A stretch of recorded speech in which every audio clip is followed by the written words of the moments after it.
Os líquenes são associações simbióticas entre algas e fungos, por vezes também com cianobactérias, e têm uma particularidade muito interessante que é vivem essencialmente do ar, ou seja, toda a alimentação que têm vem por via aérea.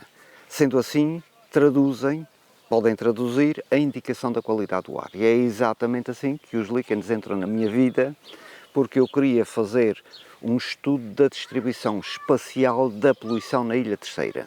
Perceber que tipo de elementos químicos que estão associados à queima de combustíveis fósseis, que estão associadas a várias fontes, se depositavam e tentar perceber até certo ponto. Eu estava muito interessado nas poeiras do Saara, como é que elas distribuíam espacialmente na ilha e se havia uma maior concentração num sítio do que noutro. A partir daí, havia que escolher algo que fosse fácil fazer quadrículas e que permitisse ter uma ideia no espaço dessa mesma distribuição. Ao escolher os indivíduos vivos que me pudessem traduzir isso, estava limitado aos líquenes e aos musgos. Ora, os musgos também vivem essencialmente do ar, mas têm uma desvantagem relativamente aos líquenes, é que vivem mais perto do Sol. E como vivem mais perto do Sol, têm elementos maioritariamente da fonte solo. Ou seja, os líquenes, estando mais acima, traduzem melhor a qualidade do ar. E é assim que eles entram na vida de um físico que está interessado em saber uma coisa, que é como é que a poluição atmosférica distribui. Mas o senhor acabou por ir para uma área de investigação, digamos assim, onde aparecem os líquenes, muito complexa. Não há muita gente em Portugal que saiba um pouco sobre isto, não é? E que consiga identificá-los e que consiga perceber nos lugares onde eles estão que tipo de informação é que nos poderão dar como bioindicadores. Isso é um fenómeno um pouco estranho. Porquê é que não há muita gente a trabalhar com líquenes? Porque é complexo e eu só me apercebi dessa complexidade quando comecei a tentar identificar. Pensei que facilmente qualquer biólogo me identificava aquelas espécies para eu ter o nome das espécies que estava a usar. A qual não foi o meu espanto que verifiquei que havia muita dificuldade nisso. E na sequência disso, procurei todos os colegas que conhecia da Universidade dos Açores, depois procurei o Jardim Botânico do Porto, o Jardim Botânico do Funchal e por aí fora, e as respostas não vinham, porque a maioria das pessoas dizia-me não estamos familiarizados com estes líquenes. E foi efetivamente num congresso onde apresentei alguns dos meus resultados que vi um indivíduo que identificou os seus todos, e eram muitos, e ao falar com ele apercebi-me que ele era um grande especialista mundial na matéria. Não era português? Não, holandês. E na sequência disso pedi-lhe uma colaboração, que ele me ajudasse a identificar. E a partir daí tudo o que aconteceu foi uma sequência normal de uma identificação da parte dele, uma compreensão da minha parte, dúvidas que me surgiam e perguntas, como é que eu resolvi essas dúvidas. E a partir daí, no fundo, foi avançando assim, com identificações feitas pelos outros, em que eu analisava e dizia, pá, já percebi, as dúvidas esclarecia como é que eu esclareço quando tenho dúvidas, e sucessivamente fui identificando, torna-se um vício, e cada género tem uma chave própria. Depois, quando entramos na chave, há uns que são muito mais fáceis de identificar, outros que não são, e como são muitos, compreendo que as pessoas tenham muita dificuldade em o fazer, porque temos os macrolíquenes, pronto, que pela fisiologia se chega lá, mas os micros já exigem um esforço muito maior. Existem microlíquenes? Existem microlíquenes, são aqueles extremamente pequenos, há uns que crescem em cima dos outros e que têm potássios reduzidos, a gente consegue vê-los, há alguns só conseguimos vê-los à lupa quando estamos a identificar, por exemplo, um líquen maior e vemos que sobre este há um outro líquen que usa como substrato um líquen. E tudo isto fez com que me entusiasmasse, porque a maioria dos líquenes que fui observando e encontrando e utilizando não eram conhecidos nos Açores. E isso fez crescer a lista da biodiversidade liquénica no arquipélago. Por exemplo, ainda no início deste ano, publiquei conjuntamente com a professora Rosalina e com o professor Aperrut uma lista da flora licénica, que já não se chama flora, mas dos líquenes do corvo, em que introduzimos 56 novas espécies observadas para o corvo. Estive lá 2 dias e nesses 2 dias, enquanto ia fazendo outras coisas, ia observando, recolhendo amostras para poder identificar. Isto acaba por ser um vício na medida em que a gente olha e diz, olha, este também está aqui, ou interessante, nunca vi este. Acaba por ser quase uma lógica ou uma obsessão de colecionador. Aquele colecionador que anda à procura daquele que nunca viu. E a partir daí vai-se acrescentando... Um pouco como os ornitólogos à procura do... Exatamente, vai-se acrescentando espécies à lista dos Açores, à lista da Europa, à lista de Portugal, etc. E isto é interessante porque também ainda este ano, conjuntamente com o professor Aperrut, introduzimos mais 46 novas espécies para os Açores, que nunca tinham sido antes observadas, resultado de algum trabalho que fiz nas centrais hídricas, em São Miguel, Terceira e Faial. E isso, de facto, deu um conjunto de cerca de 600 observações. Dessas 600, 46 eram novas para o arquipélago. Os líquenes estão em todo o lado. Sim. Onde é que eles não estão? Eles não estão no chamado deserto licénico, que são ambientes extremamente poluídos ou extremamente agressivos, onde de facto não se conseguem lá instalar. Portanto, algumas cidades têm falta de líquenes, exatamente porque eles são sensíveis à poluição atmosférica, especialmente ao dióxido de enxofre, e portanto desaparecem. E existem em ambientes que são por vezes extremos, mas mesmo assim há espécies que se adaptam e que conseguem viver. No fundo, todo e qualquer ambiente terrestre tem líquenes, depende das espécies, uns que são mais sensíveis a um fator ambiental, outros menos sensíveis, mas eles estão lá todos. Eles são os primeiros colonizadores, digamos assim. Portanto, se nós tivermos um cenário pós-vulcânico, a primeira vida a aparecer nesse cenário são líquenes, algas, mas os líquenes são de facto, pioneiros. São pioneiros. O que é que eles fazem aí quando chegam? Bom, eles são pioneiros por uma razão muito simples. Como os esporos são extremamente pequenos, eles dispersam-se facilmente com o vento. E, portanto, eles são levados pelas aves e pelo vento, e que chegam a sítios que as plantas terrestres têm dificuldade em chegar. Portanto, são pioneiros aí, precisam apenas de um substrato para se fixar, e, como já tinha dito, a sua alimentação é do ar. Portanto, não interessa o ambiente onde se está, desde que o ar tenha qualidade, eles instalam-se, e ao instalarem-se vão produzindo ácidos orgânicos. Estes ácidos orgânicos, por sua vez, vão sendo depositados sobre as rochas e vão dissolvendo a rocha. E ao dissolver a rocha vai formando o solo. Ou seja, eles são pioneiros e vão alterando o habitat e, no fundo, acabam por fazer com que depois plantas que necessitam do sol se possam instalar por aí e, portanto, fazem a evolução ecológica do ecossistema. Estão na gênese da formação de solos. Estão na gênese da formação do sol. O sol pode-se formar, quer por ação do vento, que é lento, mas os líquenes aceleram todo esse processo pelos ácidos orgânicos que libertam sobre as pedras e que as vão deteriorando. Nos Açores a gente tem as espécies que são nativas da América, muitas espécies nativas da Europa, algumas do Ártico e algumas de África. Ou seja, tudo aqui se mistura. Há aqui um conjunto de espécies que encontramos apenas nos Açores e América do Norte e América do Sul, outras espécies que encontramos aqui e na Europa continental, e depois temos muitas outras espécies que são comuns à Macaronésia, e que são endemismos da própria Macaronésia.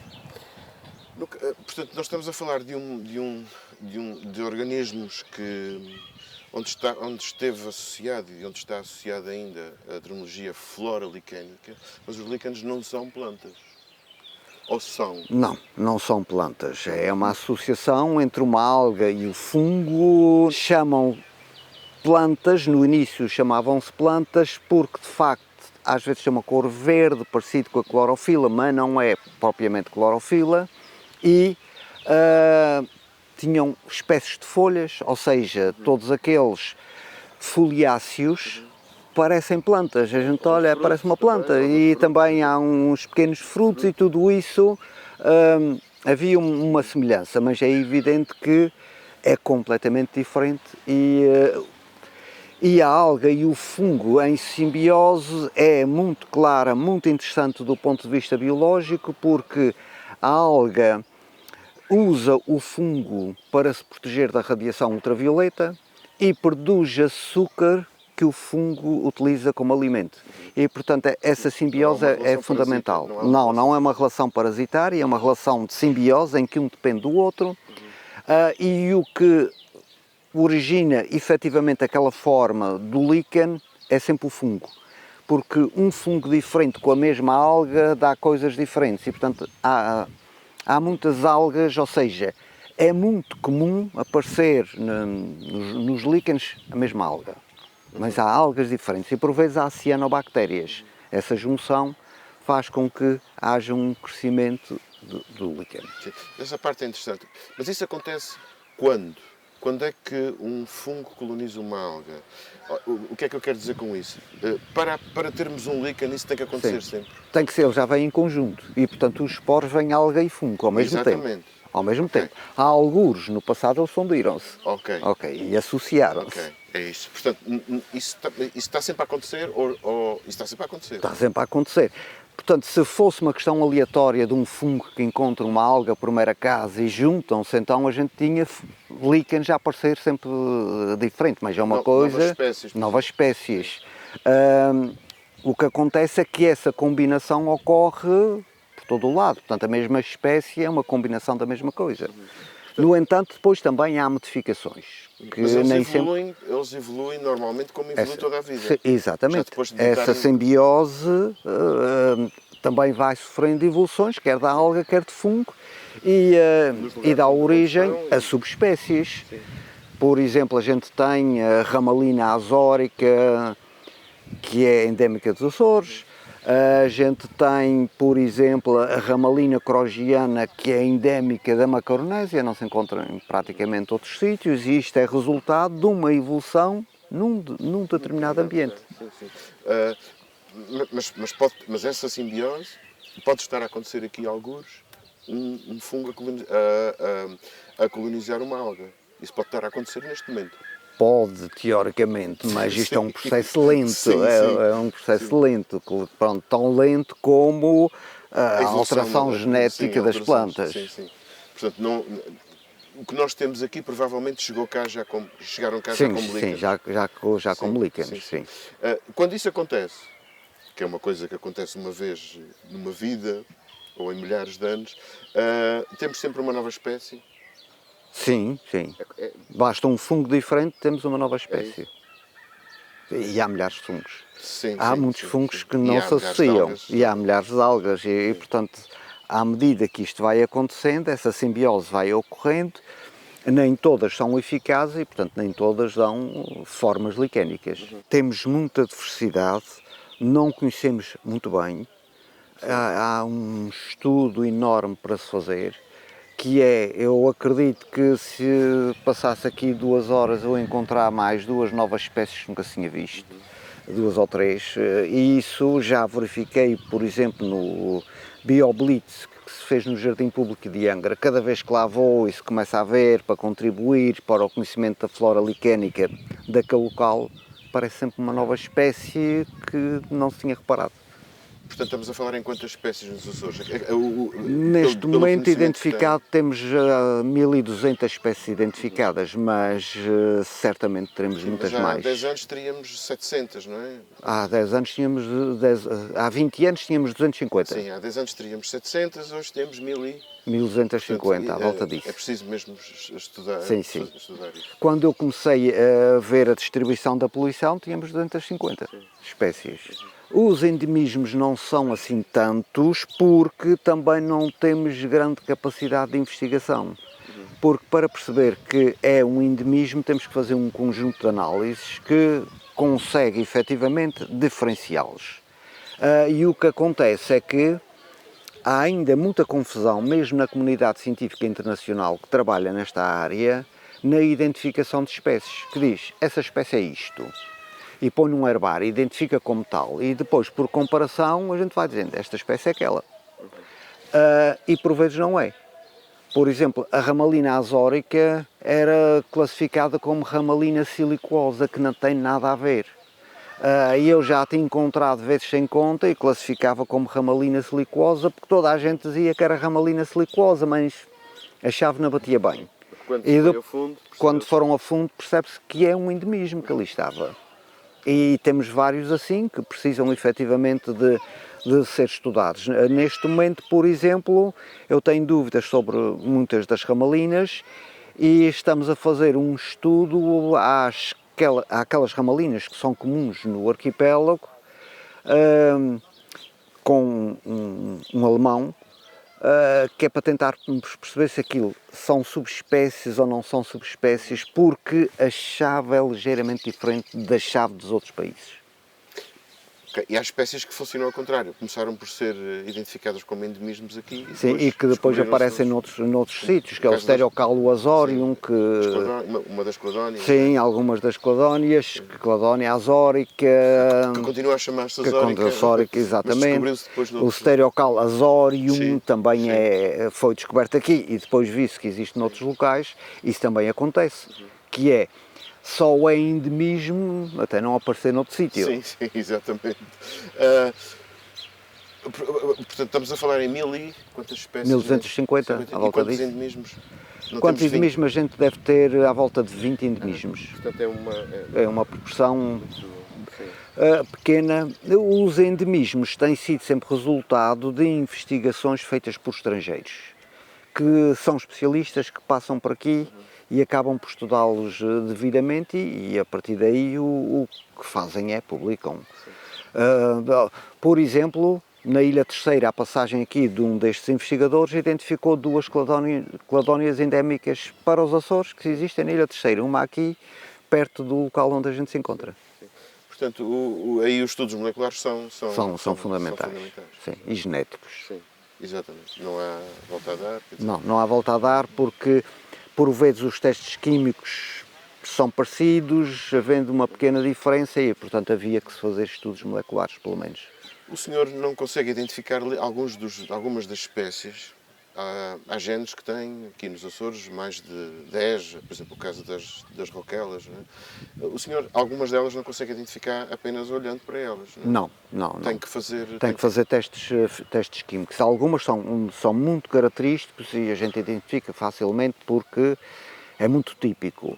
Outros não. Quando se observa ali ligeiras variações, a observação ao microscópio também não dá para concluir e a partir daí é preciso fazer alguns testes químicos. Há testes químicos relativamente simples de fazer. Há dois que utilizo porque são muito fáceis, que é utilizar o hidróxido de potássio, que altera a coloração porque tem a ver com os ácidos que o líquen produz, ou utilizar o hipoclorito de sódio, que também altera a coloração. Esses dois testes já me dão a indicação de que estamos perante uma espécie que produz dois tipos de ácidos muito específicos. Combinando a morfologia com esses dois testes, então temos a possibilidade de chegar mais perto. Por vezes é preciso fazer um terceiro teste, que é o teste P, que também acrescenta mais informação e por vezes nenhum destes testes se consegue chegar lá e portanto fica no género. Há um líquen absolutamente histórico que é uma das roquelas, não é? Que é Tintória, a chamada Urzela. Sim, certo. Essa, por exemplo, consegue identificar sem precisar. Depende, tem vezes que não. Tem vezes que é muito claro e tem outras vezes que fico na dúvida. Porque há ali, às vezes, alterações da morfologia. Consoante está mais exposto ao vento, com mais sal, com menos sal, etc., na mesma espécie, em que a gente olha e diga, estou perante uma ou outra. Há umas roquelas que são muito fáceis de identificar, como a roquela fuciforme, isto aí, olha-se, é imediato, toca andar. A tintória, por vezes, quando misturada com a turbeculata, é complicada. E tem que se olhar muito bem para uma para a outra. Quando estão isoladas, aquilo tem uma forma muito específica, e então esta é a tintória, aquela é tuberculata, aquela é fuciformes, aquela é elizabethae. Por exemplo, a Rossella elizabethae foi descoberta nos Açores há muito pouco tempo e a gente tem muito dela. Portanto, estava a ser Quando o senhor confundida. diz pouco tempo, estamos a falar... Estamos a falar de 4, 5 anos. No entanto, quer dizer, ela é comum. Sim. Havia uma era má o quê? identificação. Era que espécie? Estavam a colocá-la na lógica da tuberculata. E não é. Porque de facto havia diferenças. A Orzella, líquen tintureiro, absolutamente histórico. Esta gente, dentro das roquelas, era o único líquen tintureiro utilizado? Não, é que todas as roquelas dão tinta. Portanto, quando é referida o nome comum de Orzella, estamos a falar Estamos a falar das roquelas todas. Portanto, não estamos a falar de uma espécie, estamos a falar de um género. E esse género, apercebeu-se ao longo do tempo que, havendo ali uma mistura dos ácidos produzidos por esse líquen com ureia, acabava por dar o carmim. Ou seja, o carmim sempre foi uma cor muito apreciada a nível da Europa desde a Antiguidade, porque era extraído do Murex brandaris, que existia no Mediterrâneo. Já os fenícios produziam a mesma tinta, que é a cor que aparece nas vestes cardeais e que aparecia nas vestes da nobreza, porque era extremamente caro. 1 grama dessa tinta valia muito mais que 1 grama de ouro. E a Orzella vem produzir essa tinta em quantidade, ou seja, há no fundo uma democratização do uso de uma cor que era incomum e, portanto, traduziu-se de facto na primeira economia do arquipélago. Então todas as roquelas têm... Tem o ácido que depois de combinado com a ureia... Com tons diferentes? Não, a mesma cor. Todas as roquelas têm a mesma cor? Dão exatamente a mesma tinta com a mesma combinação. O senhor sabe qual é o processo como é que se utilizava? Hoje em dia já ninguém usa. O processo, o processo é apanhava-se a Orzella, depois era esmagada e adicionava-se a urina da noite. E tudo aquilo, e a partir daí havia aquela reação química. Sim. E o que saía com cor. É um processo... Sim. E depois era vendido. E depois era vendido, assim. Obviamente com mau cheiro, provavelmente. Não, porque quando tens, ou seja, mau cheiro na produção, mas depois quando tu tens o produto já houve uma transformação química e já é estável e como tal não tem compostos orgânicos voláteis. Sim, exatamente. Há um mau cheiro intenso, de facto, na fase de produção. Nós, com os líquenes, uma vez que eles absorvem o que está no ar, dão-nos uma ideia da sua composição ao longo do tempo de vida do líquen, que ele vai acumulando ao longo do seu tempo de vida. Nós temos uma ideia das várias fontes de poluentes que vão passando para aquele local. Podemos fazer isto em cidades, podemos fazer a observação a olho nu, que nos dá alguma indicação dos níveis de dióxido de enxofre ou dos níveis de óxidos de azoto, porque o crescimento de alguns líquenes diz-nos que tem aumentado os níveis de óxido de azoto porque eles são nitrófilos. O aumento do dióxido de carbono leva ao desaparecimento de alguns que antes residiam, deixam de residir. Portanto, temos aqui, em termos qualitativos, uma ideia. Algumas espécies são mesmo sensíveis ao ponto de que a gente pode dizer os níveis aqui de dióxido de enxofre são muito baixos, nunca subiu acima de um determinado valor, porque se essa espécie está aqui é porque nunca existiu. Por outro lado, quando nós entramos na lógica do biomonitor em que analisamos a sua composição, então daí, a partir dos metais pesados que fazem parte da sua composição, cruzando-os, conseguimos perceber as várias fontes. Como, por exemplo, no caso do estudo feito em Angra, em que se percebeu que que havia ouro, que ninguém estava à espera, que aparecia na composição dos briófitos analisados. E esse ouro tinha a ver, de facto, com o facto de andarem a serrar ouro numa ourivesaria e em quantidades tão pequenas que era impensável que no ar se descobrisse.